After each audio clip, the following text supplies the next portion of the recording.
With the dismissal letter in hand, a furious millionaire goes to the house of his employee who has missed work for days.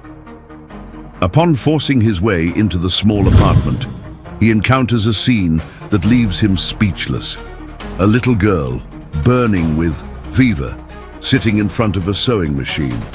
"Sir, it's been 2 days since Mum won't wake up, but don't worry, I'll finish sewing the dress for your store," says the child in a weak voice. When he asks to see the child's mother, he is horrified by the scene and calls emergency services immediately. The roar of the red Ferrari's engine echoed through the narrow streets of Prospect Heights, a stark contrast to the modest neighborhood around it. Ricardo Mendez, CEO of the prestigious fashion label Haute Couture, gripped the steering wheel, so tightly his knuckles turned white. His eyes, normally cold and calculating, blazed with anger as he searched for the address of his most talented employee, Helena Santos. 3 days without showing up for work, no call, no explanation. And now the exclusive gown for Mariana Alvarez, an influencer with over 10 million followers, was late. The piece should have been delivered yesterday morning, and the client was already threatening to expose the situation on her social media. Ricardo couldn't allow his reputation for excellence, built over 2 decades, to be tarnished by one employee's irresponsibility. The termination packet on his lap felt like lead. Inside, all the necessary documents to end Helena's contract, including a severance agreement offering 3 months' salary, more than enough in Ricardo's opinion, considering the breach of trust.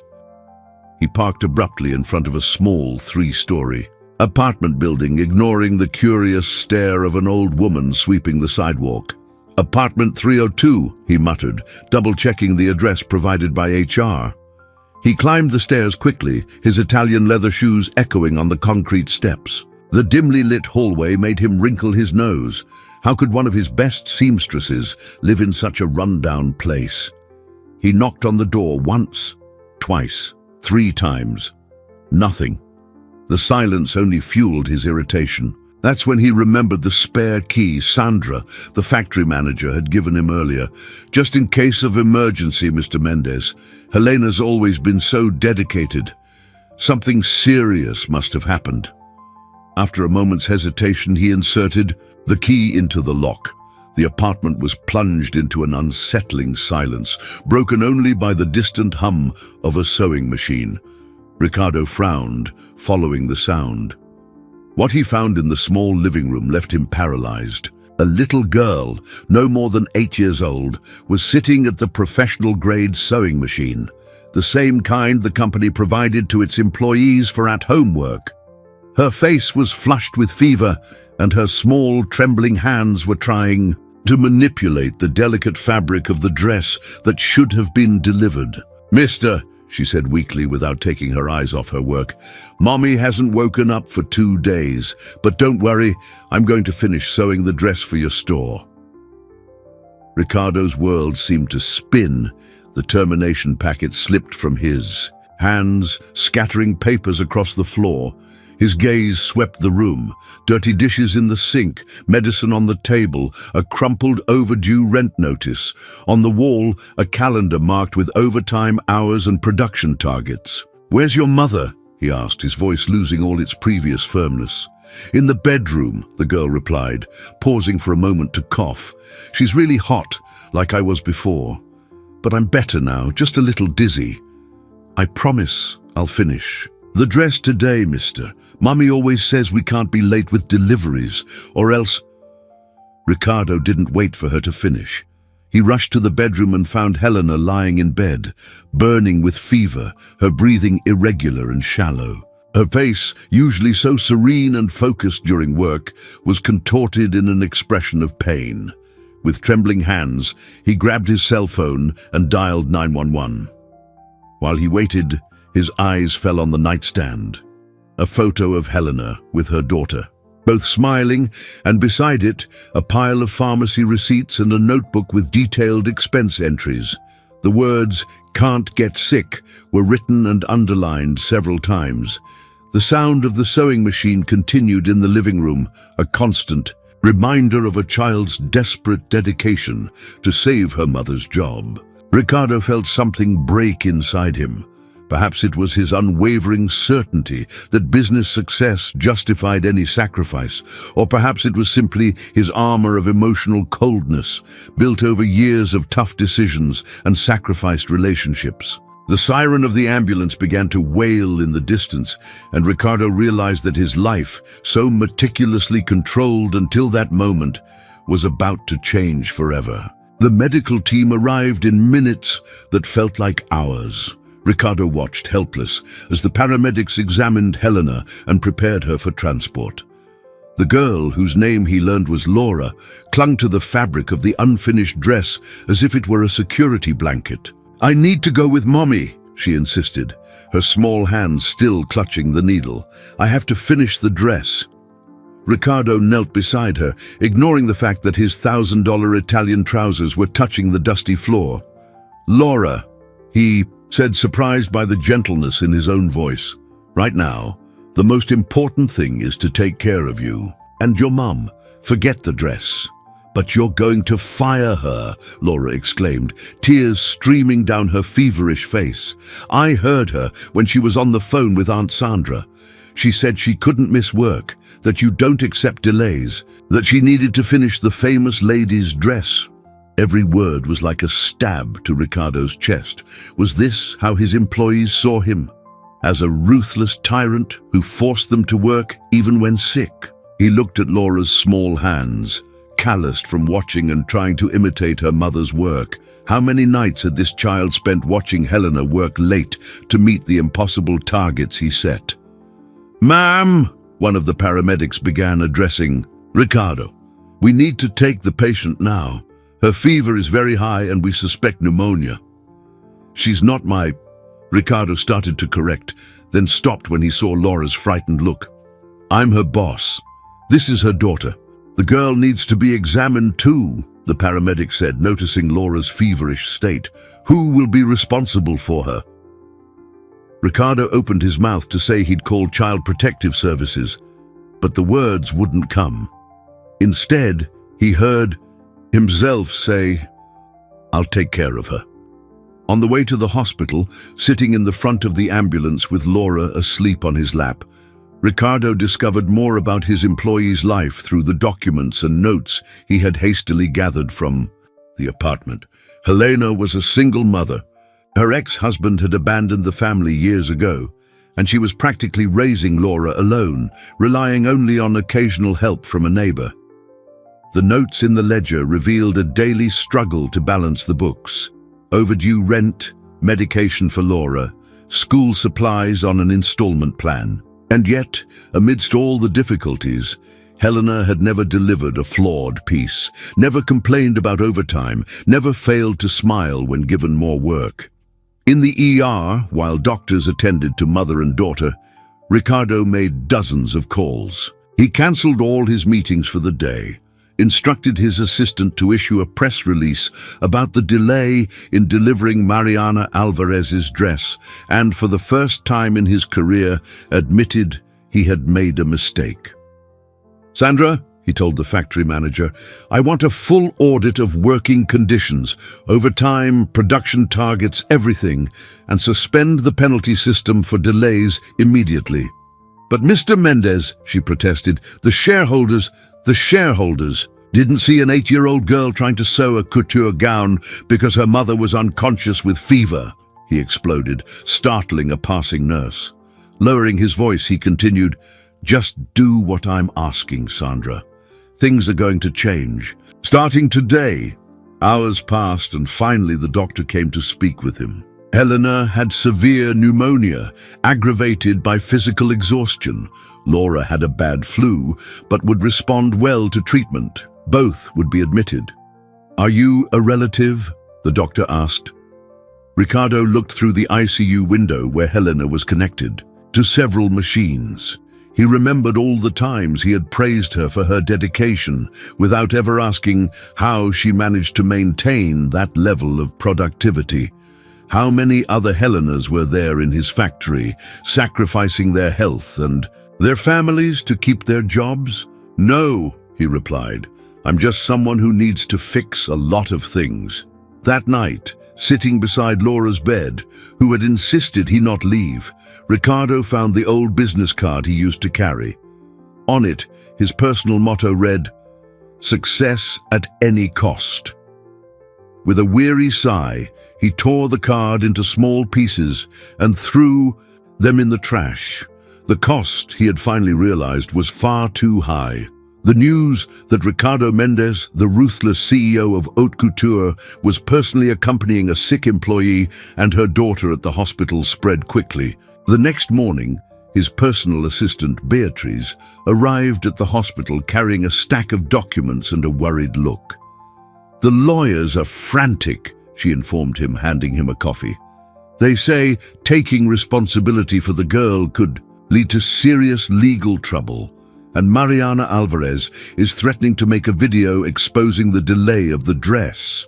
Ricardo, who had spent the entire night in an uncomfortable armchair beside Laura's bed, merely nodded. His back ached, his shirt was wrinkled, and for the first time in years, his impeccable appearance was not his main concern.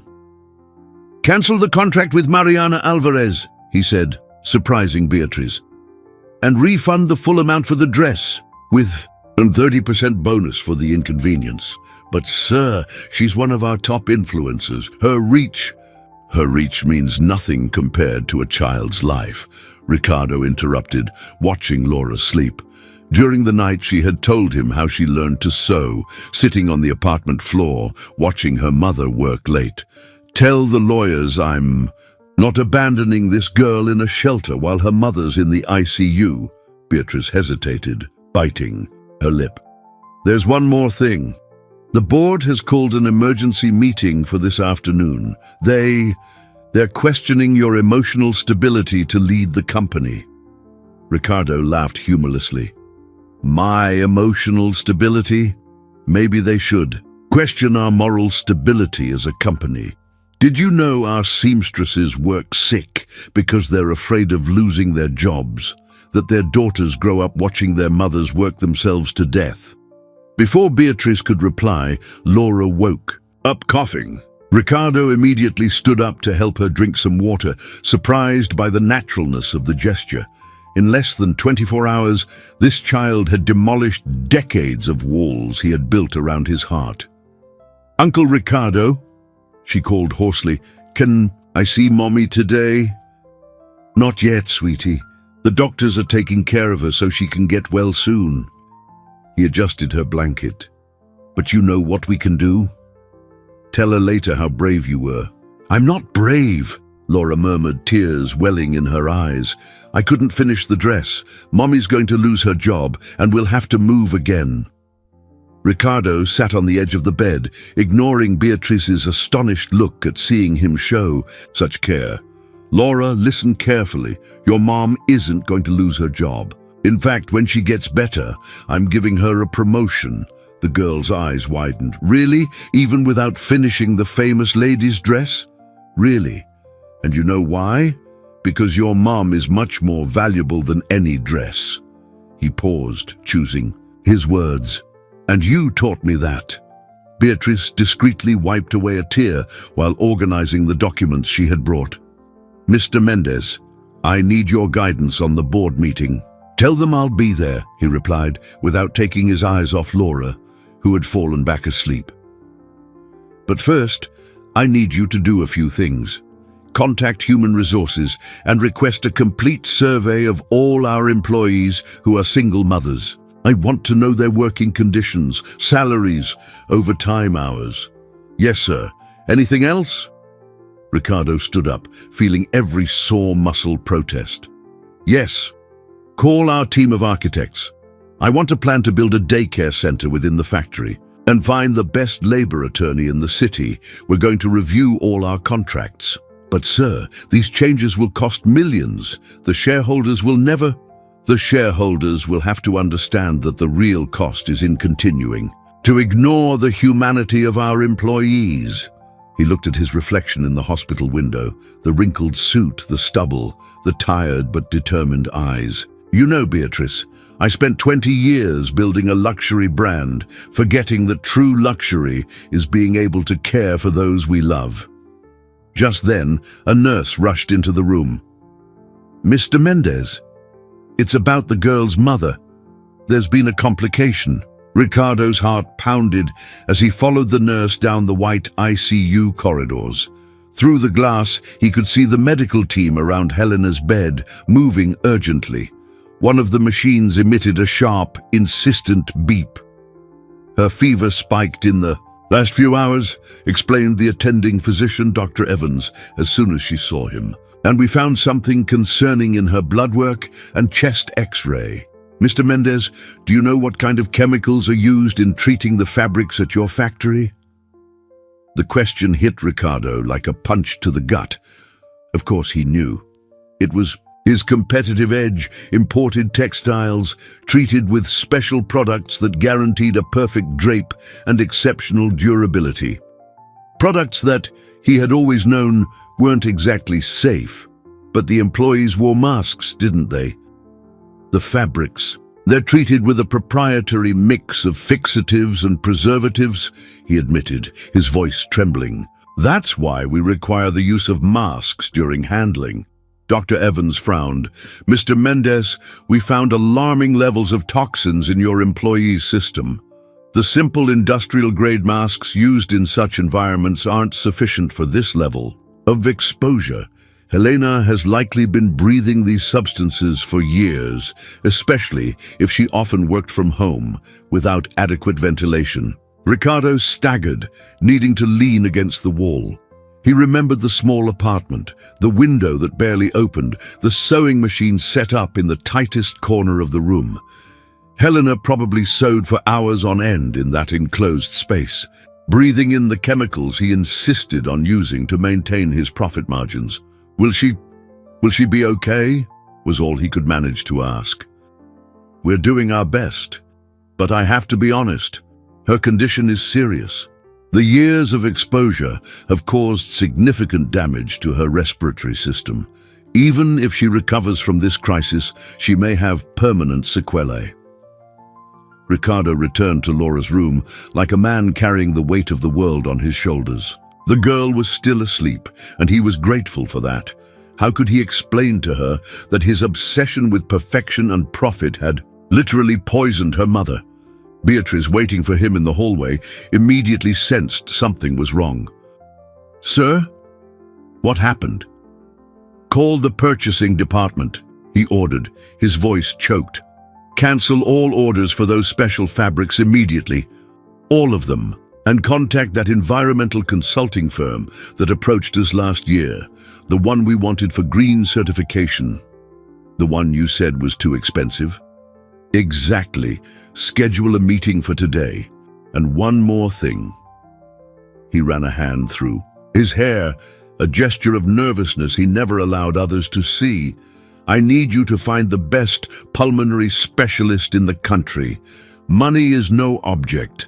At that moment, Laura began to stir in her bed, murmuring in her sleep. Ricardo rushed to her side, holding her small, warm hand. The gesture, which would have been unthinkable for him 2 days ago, now felt like the most natural thing in the world. "Mommy, it's so hot. Noisy machine," the girl mumbled, reliving in her dreams the long nights beside her tirelessly working mother. "Shh. It's okay," Ricardo whispered, stroking her hair. "You're safe now. And I promise, Laura, I promise I'll fix everything."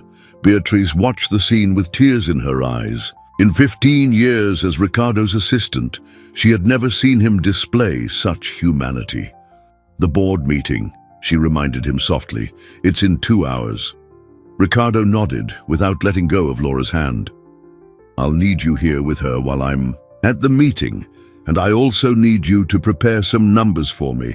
I want to know exactly how much it would cost to replace all our materials with safe, sustainable alternatives. But that will drastically reduce our profit. The shareholders will have to understand that we can't build a successful company on the suffering of our employees," he interrupted, his voice carrying a determination Beatrice had never heard before. If they don't understand, well, maybe it's time to rethink who should be on the board.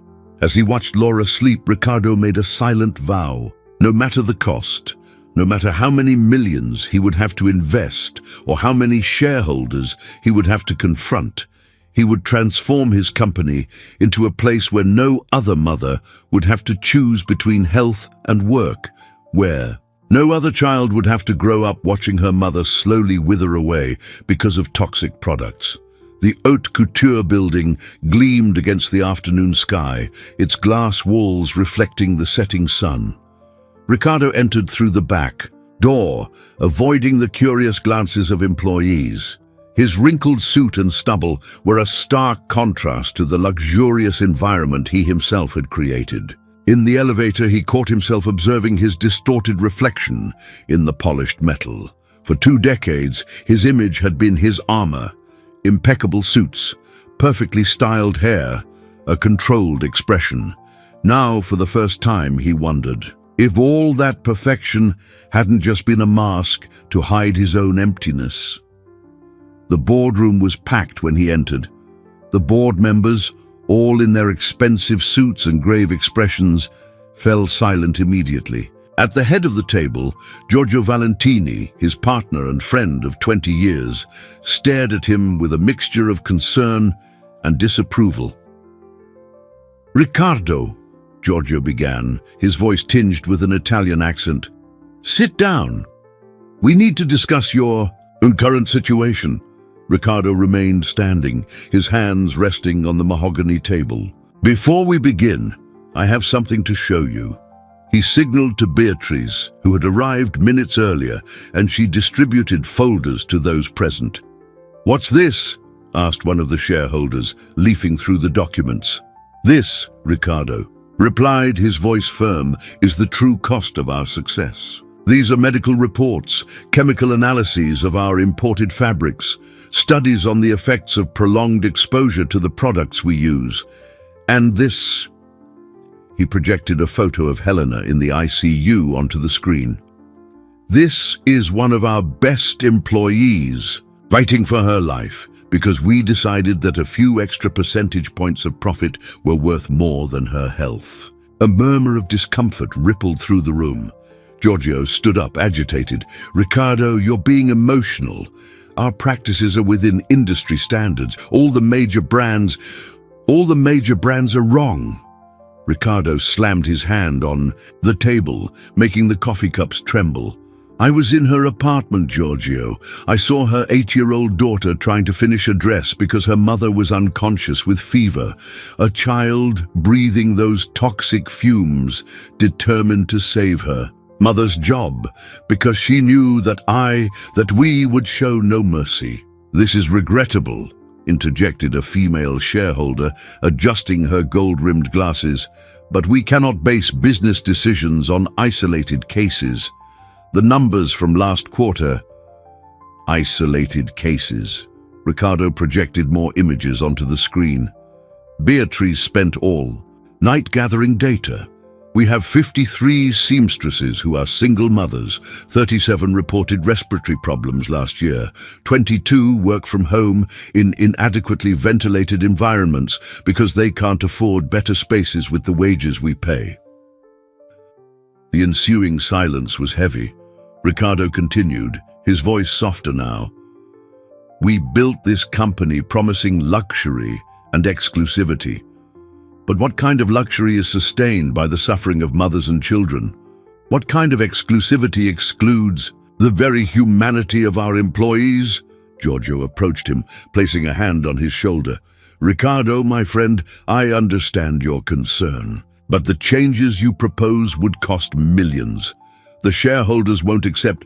Then they can buy my share," Ricardo interrupted, causing more murmurs in the room. "I'll sell my shares if necessary, use the money to create a new production line, totally sustainable and ethical." "You've gone mad," Giorgio exclaimed. 2 decades of work. 2 decades of exploitation," Ricardo corrected. "But that ends today. I have a complete restructuring plan." replacement of toxic materials with sustainable alternatives, installation of an industrial ventilation system throughout the factory, construction of a daycare for employees, review of all contracts. "And where will the money for all this come from?" questioned another shareholder. Ricardo straightened his posture, his eyes shining with determination. "I'll sell my penthouse apartment, my car collection, reduce my own salary by 70%. And as for the rest," he smiled for the first time since entering the room. "Well, maybe it's time our brand became exclusive, not just for the products we make, but for the way we treat those who make them." At that moment, his cell phone vibrated. It was a message from Beatrice, who had stayed at the hospital. "Laura is asking for you, and the doctors, they need to talk about Helena urgently." Ricardo practically flew down the hospital corridors, his heart hammering in his chest. The elevator seemed slower than ever, and every second of waiting was torture. When he finally reached the ICU floor, he found Dr. Evans waiting for him with a grave expression. "We managed to stabilize her fever," she began, leading him to a private room. "But the tests revealed something more serious. The prolonged exposure to chemicals has caused significant pulmonary fibrosis." "In plain English, doctor, please." Ricardo's voice was barely a whisper. "Her lungs are scarred, Mr. Mendez. Permanent scars caused by the continuous inhalation of toxic substances. Even after she recovers from this crisis, she will never be able to work with those products again. In fact, any work involving chemicals or dust is out of the question." Ricardo closed his eyes, feeling the weight of every word. Helena had been a seamstress since she was 15. It was more than her profession. It was her passion, her art. And now, because of his greed, she was being forced to abandon it all. "Is there treatment?" "Yes, but it's long and expensive. She'll need specific medications, respiratory therapy, constant monitoring, and even then, she'll never recover 100% of her lung capacity." Before Ricardo could respond, he heard a commotion. In the hallway, Laura's voice, mixed with Beatrice's, sounded agitated. He quickly left the room to find the girl trying to break free from his assistant. I heard them saying Mommy won't be able to sew anymore," Laura screamed, tears streaming down her face. "It's all your fault. You and your ugly store." "Hurt my mom." The words hit Ricardo harder than any physical blow. He knelt in front of Laura, ignoring the stares of other patients and hospital staff. "You're right," he admitted, his voice choked. "It's my fault. I was a very bad man for a long time, Laura. I only thought about money and forgot that my employees are people, are mothers, are people," Laura completed, sobbing. "Mommy always said you were a robot, that you only cared about the pretty dresses." Ricardo felt his own tears begin to fall. "I was a robot, but you and your mother taught me to be human again. And I promise, Laura, I promise on my life that I'll fix everything." "How?" the girl asked, still suspicious but no longer trying to flee. "Mommy can't make the pretty dresses anymore. It's the only thing she knows how to do. She taught me that. Every stitch is like a little piece of love sewn into the fabric." At that moment, an idea began to form in Ricardo's mind. He took out his cell phone and quickly dialed Giorgio. "Cancel the board meeting," he ordered, as soon as his partner answered. "I have a different proposal. Gather everyone at the factory in an hour, and call all the seamstresses too, especially those who work from home." Turning to Laura, he asked, "Want to help me do something special for your mom?" The girl sniffled, wiping her nose on the sleeve of her hospital pajamas. "What? We're going to create a place where your mom can continue doing what she loves, but in a different way. A place where no one else will get hurt or sick. Will you help me?" For the first time in days, a small smile appeared on Laura's face. "Can I bring the dress I was making?" "You can. In fact, that dress is going to be very important for what I'm planning." Beatrice, who had been watching the scene in silence, finally spoke. "Sir, What exactly are you planning? Ricardo stood up, a determined glint in his eyes. A revolution, Beatrice. We're going to transform haute couture, not just into a clothing brand, but into a symbol of change. And we'll start, he smiled at Laura, with an imperfect dress made by a child who taught me more about love and dedication than 20 years of high fashion. In the ICU room, through the glass, Helena seemed to be sleeping a little more peacefully, as if somehow she knew that her life and her daughter's were about to change forever. The haute couture factory had never seen a meeting like it. In the large main hall, chairs were arranged in a circle, mixing executives in expensive suits with seamstresses still in their work uniforms. Laura, sitting beside Ricardo, held the unfinished dress on her lap as if it were a precious treasure. Everyone here knows the story of our brand, Ricardo began, his voice echoing in the silent hall. We started 20 years ago with a promise to create the most exclusive clothes on the market, and we succeeded. But today I discovered that the price of that exclusivity was too high. He paused, his eyes scanning the faces of the seamstresses, faces that he realized with shame he had never truly looked at before. Helena Santos, one of our finest artisans, is in an ICU right now. Her lungs are irreversibly damaged by the chemicals we use in our fabrics. And she's not the only one. He gestured to some of the seamstresses present. How many of you have felt short of breath? How many have had to choose between taking a child to the doctor or meeting a production target? Hands began to rise timidly. An older seamstress, Ms. Marcia, stood up with tears in her eyes. My daughter started here too, Mr. Mendez.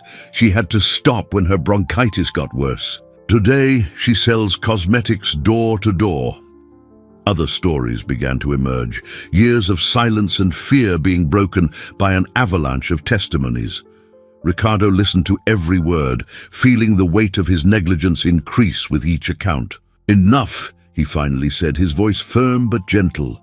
Enough sacrificing lives for profit. Starting today, haute couture is going to change, and I want to begin by showing you something special. He signaled to Laura, who shyly stood up with the dress. Giorgio, sitting among the executives, frowned. Ricardo, isn't that Mariana Alvarez's dress? What's a child? Yes, this is the dress that should have been delivered 3 days ago, Ricardo interrupted. When I found Helena sick, her 8-year-old daughter was trying to finish it to save her mother's job. Look closely at this dress, please. The seamstresses approached, examining Laura's work. The stitches were uneven, the finishing imperfect, but there was something special about the piece. Every crooked stitch in this dress tells a story, Ricardo continued. The story of a girl who learned to sew by watching her mother work late.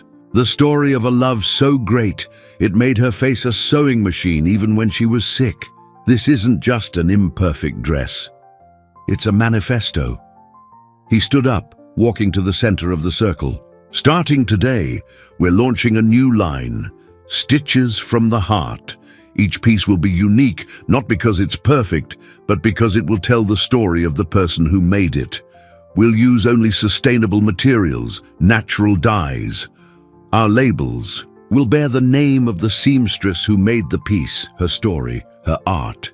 A buzz of excitement swept through the hall. The seamstresses exchanged hopeful glances while the executives whispered among themselves. More than that, Ricardo continued, we're going to transform this building. The 3rd floor, where my office used to be, will be converted into a daycare center. The 2nd floor will have a sewing school where our most experienced artisans can teach their techniques. And to start, he smiled at Laura, I want the first dress in this new collection to be this one, exactly as it is. Giorgio stood up, agitated. You're going to put an imperfect dress made by a child as the flagship of a haute couture collection? It's madness. No, Giorgio. Madness is what we were doing before. This dress, Ricardo took the piece from Laura's hands with reverence. This dress is worth more than all our previous collections combined, because it wasn't made out of obligation or fear. It was made out of love. Laura, who had remained quiet until then, surprised everyone by speaking. "Mommy always says we sew love into every stitch. She taught me that. Even when a stitch comes out crooked, if it was made with love, it has value." An emotional silence filled the hall.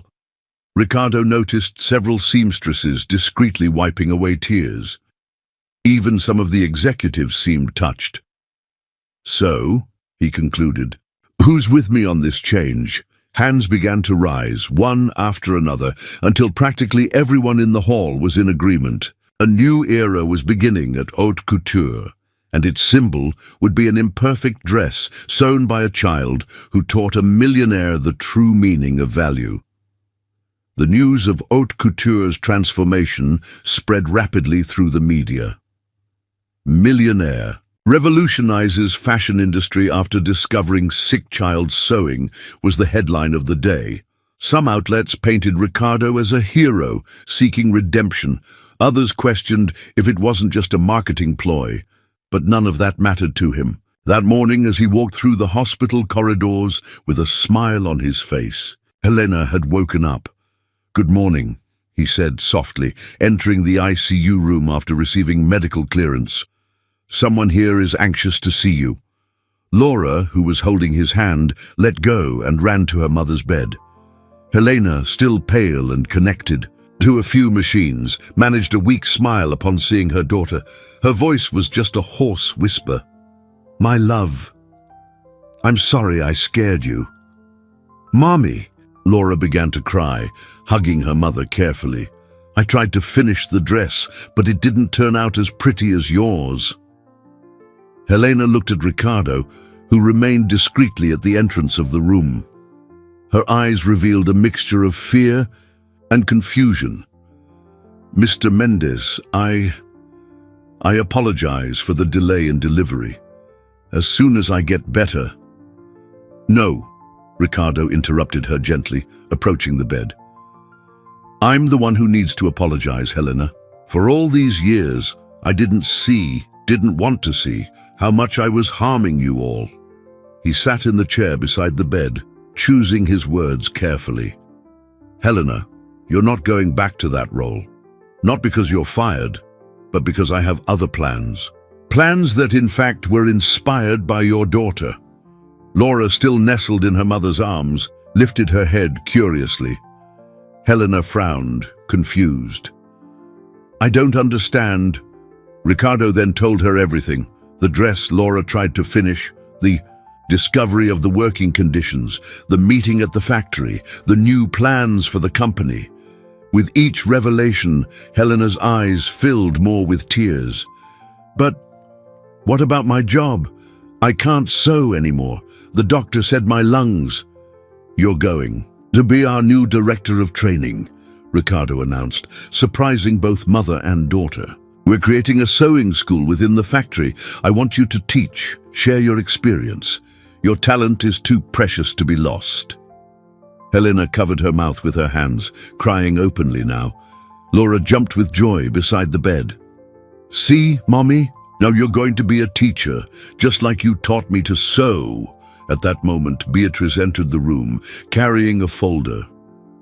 "Mr. Mendez, sorry to interrupt, but we have a situation." She hesitated, looking at Helena and Laura. "Elena's ex-husband is at the reception, and he brought a lawyer." The smile vanished from Helena's face, replaced by an expression of panic. "Roberto? But he disappeared 2 years ago." "He saw the news," Beatrice explained softly. "He's threatening to sue the company for emotional distress and demanding custody of Laura." "No!" Laura screamed, clinging to her mother. "I don't want to go with him. He yells, he drinks." Ricardo stood up, a calm determination on his face. "Helena, do you trust me?" She looked at him for a long moment before answering. "You saved my life. You saved my daughter. And now you're changing everything to protect other mothers. Yes, I trust you. Then leave this to me. He smiled, adjusting his suit jacket. Beatrice, call Rachel Sterling, our lawyer. Tell her I need her here in 15 minutes.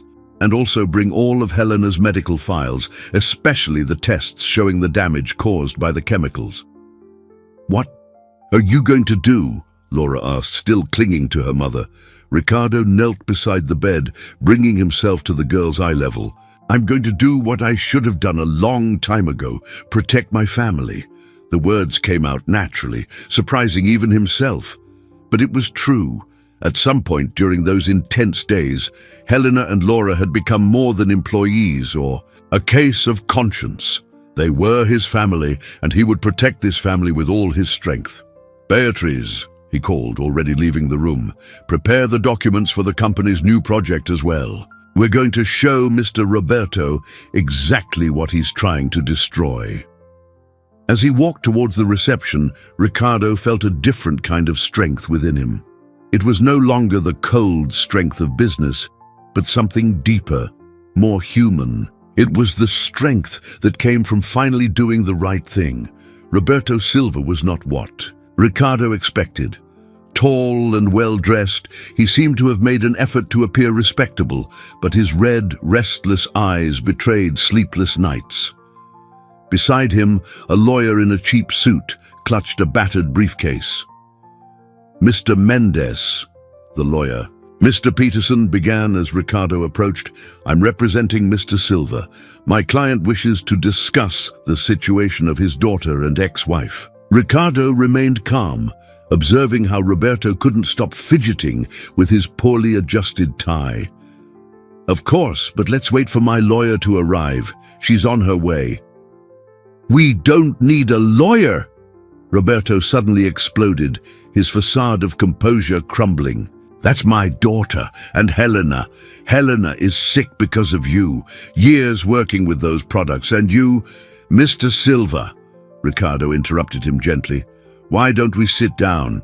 We can discuss this civilly. At that moment, Rachel Sterling arrived, her imposing presence filling the room.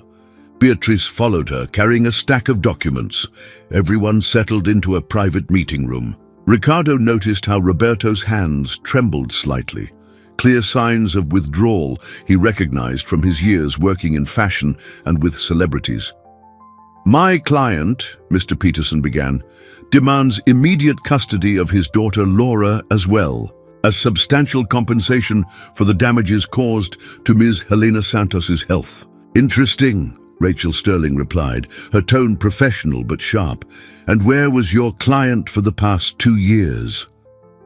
Roberto shifted uncomfortably in his chair. I was looking for work in other cities. Work? Ricardo finally spoke. Or were you fleeing the 3 domestic violence charges registered by Helena? Roberto's face turned pale. His lawyer seemed equally surprised by the information. How did you...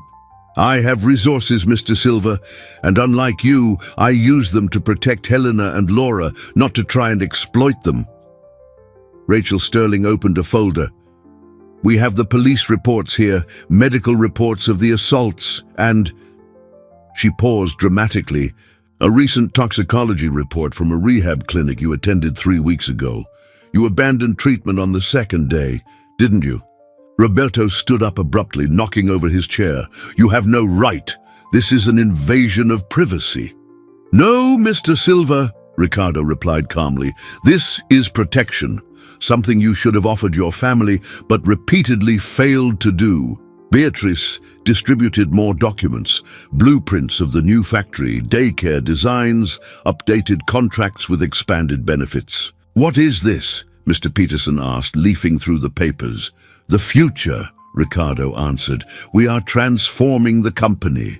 Helena will be our new director of training, with a salary that will allow her and Laura to live a dignified life. We are building a daycare, a sewing school, implementing comprehensive medical care for employees and their families. He leaned forward, staring at Roberto. And do you know why I'm doing this? Because your daughter taught me a lesson that you apparently never learned, the true value of a family. Roberto slumped back into his chair, unexpected tears shining in his eyes. I just wanted to see my daughter. When I saw the news, Helena sick, Laura alone, and your first reaction was to try and get money from the company? Ricardo asked, his voice softer now. Or was that your lawyer's idea? Mr. Peterson began to gather his papers, clearly realizing he had underestimated the situation. Mr. Silva, Ricardo continued, I'm going to make you a proposal. The company will pay for your complete treatment at a rehabilitation clinic. When you've recovered, you can participate in our vocational reintegration program. But, he paused. Significantly, any contact with Helena and Laura will be supervised and will depend on their wishes. Roberto covered his face with his hands, sobbing openly now. I don't deserve... No, you don't, Ricardo agreed. But your daughter deserves to have a recovered father, and Helena deserves peace to heal and rebuild her life. Rachel Sterling was already preparing the necessary documents, while Mr. Peterson silently put away his lawsuit folder. The choice is yours, Mr. Silva, Ricardo concluded. You can try to proceed with a lawsuit that will only hurt your family further, or you can accept our help to finally do the right thing. The silence that followed was broken only by Roberto's restrained sobs. A week had passed since the confrontation with Roberto. The transformation of haute couture was in full swing, with construction happening on every floor of the factory. Helena had been transferred to a private room where she continued her recovery, now attended by a specialized medical team. Ricardo was in his temporary office, a much more modest space than his former one, reviewing the plans for the new daycare when Beatrice entered, carrying a fashion magazine. You need to see this, she said, placing the magazine on his desk. It was the latest issue of Fashion World, the most respected publication in the industry. On the cover, to his surprise, was Laura's unfinished dress, photographed with lighting that highlighted every imperfect stitch, every mark of childish dedication. The headline read, The Revolution of Imperfection, How a Child Transformed High Fashion. That's not all, Beatrice continued, opening the magazine. Mariana Alvarez, that influencer who threatened to sue us? She posted a video last night. Ricardo took the cell phone Beatrice handed him and watched the video. Mariana, known for her impeccable style and scathing critiques, was emotional. My followers, I need to share something with you. Last week, I was ready to destroy haute couture for not delivering my dress on time. Today, I discovered that this delay happened because a seamstress was sick and her 8-year-old daughter tried to finish the dress to save her mother's job. And do you know what the owner of the brand did? Instead of firing her, he revolutionized the entire company. The video continued, with Mariana detailing the changes and publicly apologizing for her initial reaction. At the end, she made a surprising announcement. That's why I'm proud to say that I will be the face of the new Stitches from the Heart collection. And the first dress I'll wear, that very same one, unfinished, made by a child with so much love that it changed an entire industry. Ricardo put down the cell phone, feeling a different kind of emotion in his chest. It wasn't the vain pride of before, but something deeper, more significant. Beatrice, how is the factory adaptation process going? The construction is ahead of schedule. The ventilation system is already being installed, and the daycare should be ready in 2 weeks, and... She smiled. 5 other brands have already approached us, wanting to know more about our new production model. And the employees, transformed. You should have seen yesterday's meeting with the seamstresses. They brought family photos, told their stories. Some cried when they learned they could bring their children to the daycare. Ms. Marcia, the one who had to stop sewing because of bronchitis. Her daughter wants to come back, now that we'll only be using natural materials. Ricardo stood up, walking to the window. Down below, he could see workers installing the new safety equipment. A group of seamstresses chatted excitedly during their break, their expressions lighter, happier. And Roberto started treatment yesterday.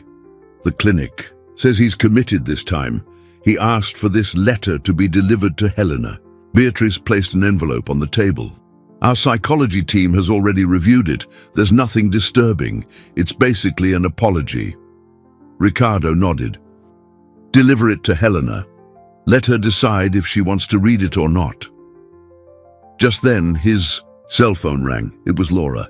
Uncle Ricardo. Her voice was excited. Mommy managed to walk today.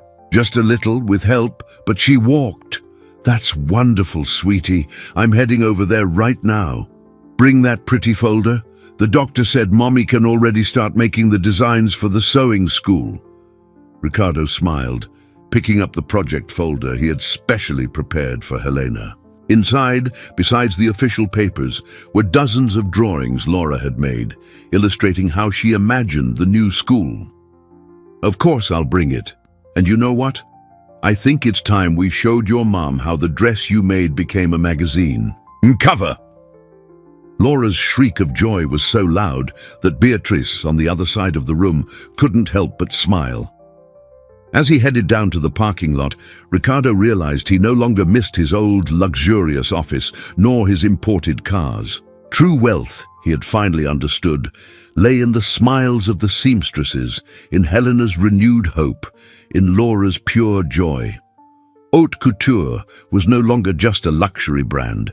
It was a movement of transformation. And it all began with a child, who in her innocence and love, taught a millionaire that perfection is not in the absence of flaws, but in the presence of humanity. The opening day of the new haute couture arrived amidst unprecedented excitement. The completely renovated building gleamed under the morning sun. Colorful banners proclaimed, "Welcome to the House of Stitches from the Heart." At the entrance, a line of reporters and photographers waited eagerly. Helena, still using a cane but visibly stronger, adjusted the Director of Training ID badge on her new blazer. Beside her, Laura practically bounced with excitement in her specially made blue dress for the occasion. "Mommy, look at all the children!" Indeed, the courtyard was full of employees' children, all dressed in colorful uniforms designed by Helena herself for the new daycare. Some of the older children already proudly carried small sewing kits, ready for their first lessons in the junior sewing school. "Nervous?" Ricardo asked, approaching. Helena, he himself, had ditched his expensive suits for a more accessible, though still elegant look. "A little," she admitted. "I never imagined I'd be on this side of things. You know, giving orders instead of receiving them."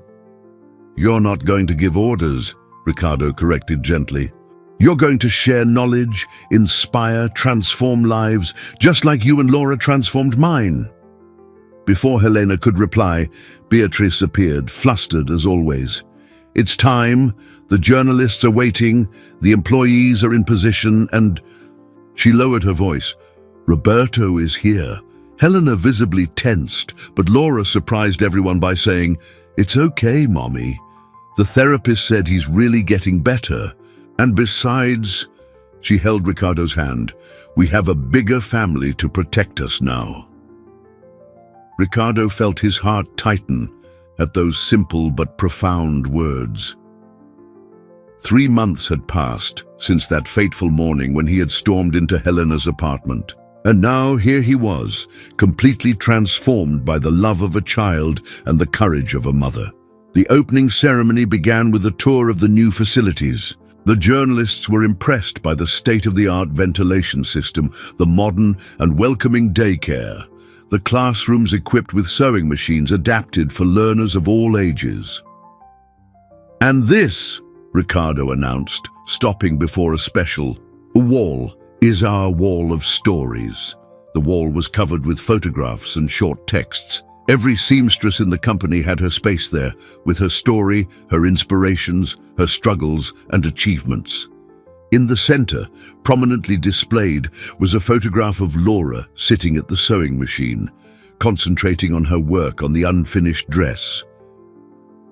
"Every piece we create here will have a special label," Helena explained to the reporters, her voice gaining confidence. "In addition to the usual information, it will tell the story of who made it, because we believe that clothes aren't just fabric and thread, they are life stories sewn with love." A journalist raised her hand. "But won't this increase production costs? How will you maintain competitiveness?" It was Laura who answered, surprising everyone. "Uncle Ricardo says some things are worth more than money, like Mommy's smile when she teaches someone to sew, or when a child can hug their mum at lunchtime instead of just seeing her asleep." The reporters laughed, charmed, but Ricardo noticed tears in the eyes of several seamstresses present. They, more than anyone, understood the value of those simple words. The most emotional moment came when they reached the showroom. There, on a mannequin of honor, was Laura's unfinished dress, exactly as she had left it that fateful day. Beside it, a golden plaque told its story. "This dress," Ricardo explained, "will never be finished. It will remain Keda, imperfect and honest, as a symbol of our transformation, because it's through its imperfections that we learn our most valuable lesson." Helena, leaning on her cane, approached the dress. With gentle fingers, she touched one of the crooked stitches her daughter had made. "You know," she said, her voice thick with emotion, "I spent years trying to achieve perfection. Every stitch, every finish had to be flawless, but my daughter taught me that love doesn't have to be perfect to be valuable." Ricardo watched the scene, feeling a peace he had never experienced in all his years of business success. There they were, Helena and Laura, no longer his employees, but his family.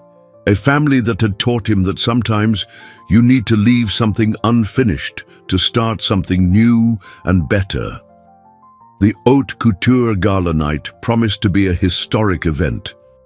The factory's main hall had been transformed into a stunning runway space, with a catwalk that wound its way between the old sewing machines, now part of the decor that told the company's story. Backstage, the buzz was intense.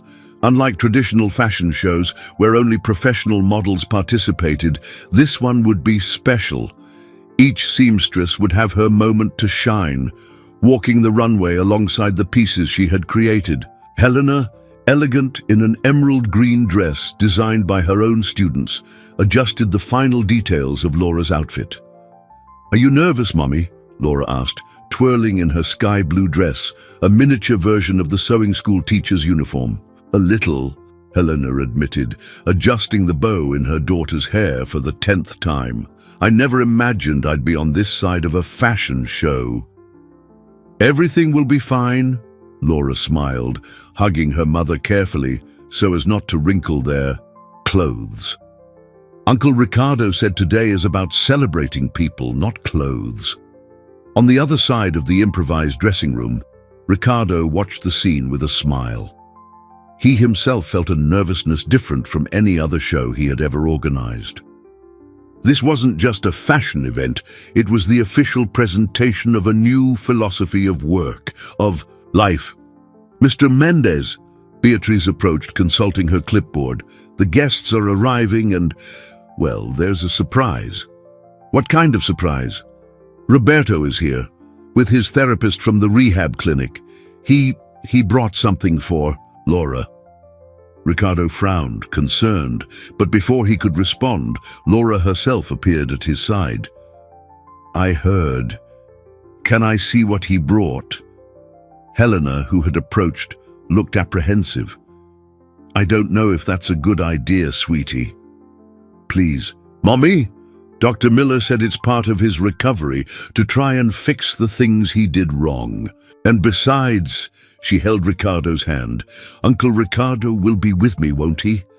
Ricardo knelt in front of Laura, once again admiring the maturity of this child who had changed his life. Always, little one, I'll always be with you. In the small office adjoining the dressing room, Roberto waited nervously. 3 months of intensive treatment had done him good. He was thinner, more focused, his eyes clear and alert. Beside him, a middle-aged woman with an ID badge from the rehab clinic watched attentively. "Hi, Daddy," Laura said softly, still holding Ricardo's hand. Roberto swallowed hard, clearly emotional at hearing the word Daddy. "Hi, Princess. I brought something for you." He held out a package wrapped in colorful paper. "I made it in occupational therapy." Laura carefully unwrapped the package. Inside was a small wooden sewing box, hand-painted with delicate flowers. On the lid, carefully carved, were the words, "For my little seamstress." "I know I haven't been a good father," Roberto said, his voice trembling. "Actually, I haven't been a father at all, but I'm trying to change, and when I saw the news about you trying to finish that dress, I realized how much I'd lost because of alcohol." Laura examined the box carefully, running her fingers over the carvings. "It's pretty," she said finally. "Did you make it yourself?" "Yes. It took me 3 weeks. I messed up a lot at first, had to start over several times, but..." He looked significantly at the unfinished dress displayed on a nearby mannequin. "I learned that sometimes imperfections have their value too." Ricardo watched the interaction, his heart tight with emotion. In a few minutes, that hall would be filled with celebrities, journalists, and international buyers. But somehow, he felt that the most important moment of the night was happening. Right there, in that small office, where a family was trying to stitch back together their broken bonds. "The show is about to start," Beatrice announced softly from the door. Laura hugged the sewing box to her chest and, surprising everyone, extended her free hand to her father. "Want to see the show? I'm going on with Mommy. She's a teacher now, you know?" Roberto looked uncertainly at Ricardo, who nodded slightly. I'd love to, Princess." As they walked back to the main hall, Ricardo thought about how life took curious turns. 3 months ago, he had stormed into Helena's apartment ready to destroy lives. Now, he was helping to rebuild them, one stitch at a time, just as Laura had tried to do with that unfinished dress. The lights in the hall dimmed, and a murmur of anticipation rippled through the audience. Instead of the electronic music typical of fashion shows, a soft violin began to play. Ricardo walked onto the stage, his figure illuminated by a single spotlight. "Good evening," he began, his voice carrying an emotion he had never before allowed others to see. 3 months ago, I was a different man. A man who believed that success was measured in numbers, that perfection was the only acceptable measure of quality. He paused, his eyes finding Laura in the front row, sitting between Helena and Roberto. Then, one morning that should have been like any other, I found an 8-year-old child trying to finish a haute couture gown because her mother was too sick to work. That child didn't know it, but her act of love and courage would change not only my life, but an entire industry. The curtains opened, revealing Laura's unfinished dress, illuminated like a work of art. This dress will never be finished. It will remain Kida, imperfect and honest, as a reminder of what truly matters. Every crooked stitch tells a story of love. Every uneven seam speaks of dedication and hope. On the large screen behind him, images of the factory's transformation began to play. The new daycare center full of children, Helena's sewing classes, the seamstresses working in a clean and safe environment, genuine smiles on faces once marked by exhaustion. Tonight, we are not just presenting a new collection, we are presenting a new way of looking at fashion, at work, and at life. Every piece you will see tonight was created with love, respect, and dignity, and every seamstress who created it is here to tell her own story. The show began, but it was unlike any other ever seen in the fashion world. Mothers walked the runway with their children. Elderly seamstresses walked proudly alongside their apprentices, each wearing their own creations. On the label of each piece, besides the brand name, there was a QR code that led to a video telling the story of the artisan who had made it. Helena, leaning on her specially decorated cane, walked with Laura by her side. Both wore matching dresses created by the students of the sewing school. As they passed the spot where Roberto was sitting, Laura blew a kiss to her father, who tried to hide his tears. "These are the true jewels of haute couture," Ricardo continued, his voice echoing through the hall. "Not the expensive fabrics or the perfect finishes, but the hands that create them, the hearts that dedicate love to every stitch." Mariana Alvarez, the influencer who had previously threatened to sue the company, appeared on the runway wearing a professional reinterpretation of Laura's unfinished dress. Her presence caused a stir in the audience, but her smile was genuine as she explained, "This dress represents a revolution. Not just in fashion, but in how we treat each other. Every imperfection in it is a reminder that humanity is more important than perfection." On the large screen, images continued to play, seamstresses sharing stories on the wall of stories, children playing in the new daycare center, Helena teaching her first classes, Laura helping in the children's sewing classes. The transformation was visible not only in the physical environment, but in the smiling faces, the confident postures. "Some have asked me if this wouldn't hurt our profits," Ricardo commented as more seamstresses walked the runway. "The answer is simple. We discovered that when you treat people like family, when you value their stories and their hearts, success comes naturally. Our sales have tripled since we started telling the stories behind each piece." Giorgio, his former partner, who had initially resisted the changes, rose from his seat in the front row and began to applaud. Soon, the entire hall was on its feet, applauding not just the clothes, but the human revolution they were witnessing. Laura, who had returned to her seat after the show, nudged Ricardo. "Uncle Ricardo, can I say something on the microphone?" He smiled, remembering how that same childish voice had changed his world 3 months earlier. "Of course, little one, the stage is yours." Laura climbed the steps confidently, her sky-blue dress shining under the lights. She took the microphone in her small hands and, with the wisdom only children possess, said, "You know why I tried to finish that dress even when I was sick, because my mum always taught me that love is doing something for someone even when it's hard. And now," she smiled at Ricardo, Helena, and even Roberto, "now we have a whole family to teach us about." 6 months after the historic fashion show, haute couture had become a model of business transformation studied in universities around the world. On a sunny Sunday morning, Ricardo walked through the silent corridors of the factory, now unrecognizable compared to the cold, impersonal environment of before. The previously stark white walls were decorated with family photographs, drawings by the daycare children, and inspiring stories from the seamstresses. The wall of stories had expanded, now occupying several panels that told not only of the past, but also the daily achievements of each employee. He stopped before Laura's unfinished dress, still in its place of honor. A new plaque had recently been added, telling how that imperfect piece had inspired a revolution in the fashion industry. 5 other major brands had already adopted the haute couture model of humanized production. "I thought I'd find you here," Helena said, approaching without her cane. Her recovery was progressing every day. Laura's outside, anxious to start the celebration.